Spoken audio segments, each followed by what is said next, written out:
In our last lesson, we discussed how God defines success. Let's take a closer look at what He defines as real success. First, by reviewing what it's not.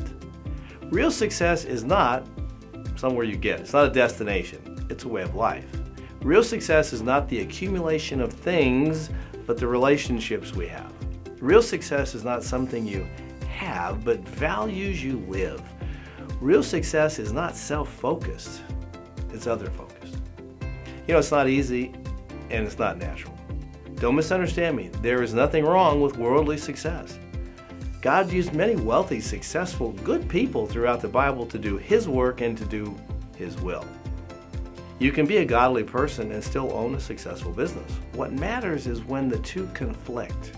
Which one takes priority? For example, if you have an opportunity to make a lot of money, but it's in a business deal that may or may not be fully ethical, do you do it? Where's your heart?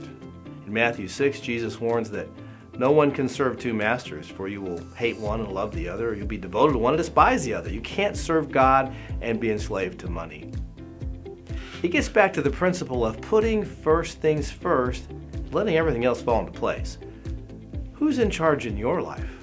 Who's in control of your heart? Do you seek His kingdom first? Satan loves to keep us busy chasing after more stuff. He knows that means we don't have time for doing what really matters, the things that will last for eternity.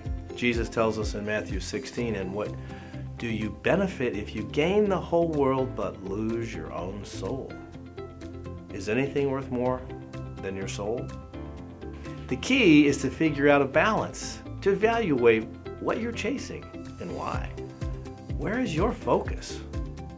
For whose glory are you driven? By worldly standards, the most successful person in the Bible would probably be Solomon, because the guy had it all. Wisdom, money, land, cattle, palaces, fame, multiple wives. Didn't say it was smart. Not only did he have it all, but he had more of it than any other person in history. He was considered to be the wisest, the wealthiest, the most powerful man. So what did he have to say about success? Strangely enough, he said it was all meaningless. What? That's right, having had everything and not wanting for anything, he said it was all meaningless. Work was futile, political power was futile, even the pleasure was futile. He talks in Ecclesiastes about the uncertainties of life and how short our time on earth really is. In the end, the only thing that matters on earth is what we do that will last for eternity. Solomon concludes at the end of it all, "Now all has been heard. Here is the conclusion of the matter. Fear God and keep His commandments, for this is the duty of all mankind." Solomon didn't talk about his own success as being worth anything. He acknowledged that the only success that really matters is what we do before the Lord. Do we fear Him? Do we obey Him? Do we tell others about Jesus? Does our life reflect our love for God? We must be more focused on the treasures of eternity than on the trappings of this world. Only two things will last in eternity: God's Word and people's souls.